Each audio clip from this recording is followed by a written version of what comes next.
محمد مجدي قفشه وناصر منسي، الاتنين دول هتلاقيهم محبوبين من جماهير الاهلي وجماهير الزمالك. مش هتلاقي حد لا من جماهير الاهلي ولا جماهير الزمالك بيشتم الاتنين دول. محمد مجدي قفشه ضيع اهم بطولة في تاريخ نادي الزمالك. ناصر منسي ضيع على الاهلي السوبر الافريقي بعد ما نزل واحرز هدف التعادل وصل المباراة لضربات الترجيح.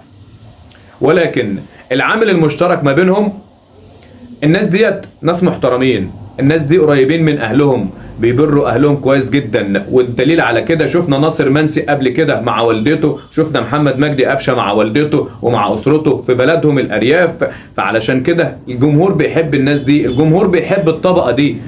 الجمهور عمره ما بيغلط في اللعيبه اللي شكل دي. وطول ما انت بتبر والديك ابوك وامك وقريب من ربنا، بتلاقي ربنا بيكرمك، ربنا مسهلها معاك. عشان كده حب مجدي قفشه وناصر منسي من الجمهوريه.